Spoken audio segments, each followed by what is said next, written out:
Tanya Washington, a professor of law at Georgia State University. Professor, thank you so much for your time.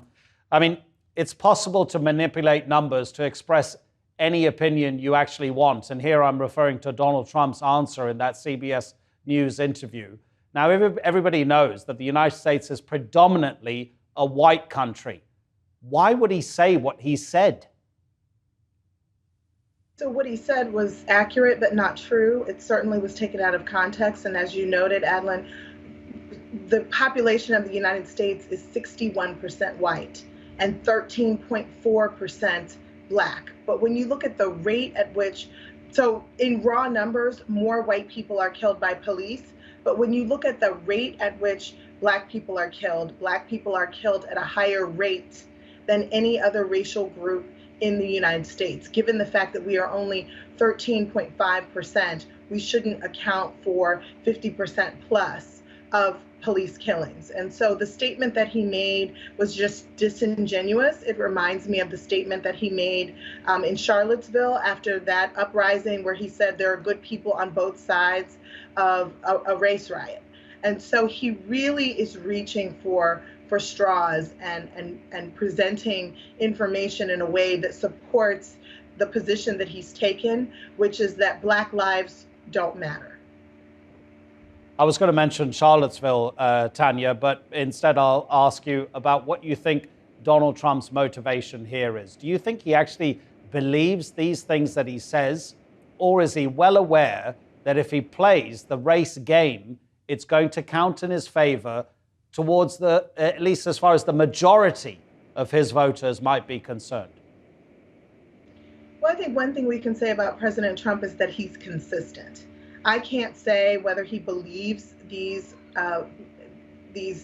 misinformation that he's citing, but I can say that he knows that he's providing red meat for his party. There are people, and many of the people who vote for him do believe that. He needs to cite statistics that support the position that he's taken with respect to law and order. If he recognizes and acknowledges that Black people die at a higher rate than white people at the hands of the police, then he's responsible for doing something about it. Then his law and order policy doesn't make sense. What do you think is going to happen in Minneapolis? I mean, Derek Chauvin is the officer who faces the most serious charges for the death of George Floyd on the 25th of May. Now we have the civil lawsuit. The words of Benjamin Crump are always very powerful when he represents the Floyd family. What do you think is going to happen in that case? There have been repeated analyses that it might actually be very difficult to get a conviction against Derek Chauvin, despite the video evidence that the whole world has seen. You know, I was in college when Rodney King was beaten. And we knew that because there was a videotape that justice would be done and those police officers would be prosecuted. That was over 20 years ago. So there have been so many instances that give us pause around the certainty of a particular outcome in the criminal legal system, because it doesn't seem to matter whether you have a video or whether the murder has been live streamed, whether you catch police lying in police reports, whether there is credible evidence of police misconduct.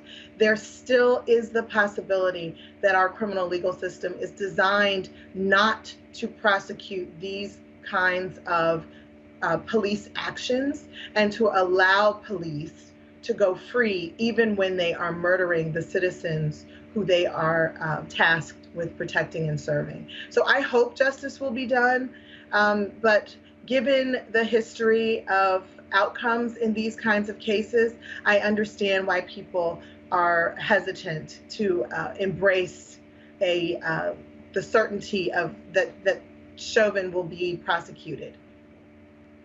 Professor Tanya Washington, we appreciate it. Thank you so much indeed.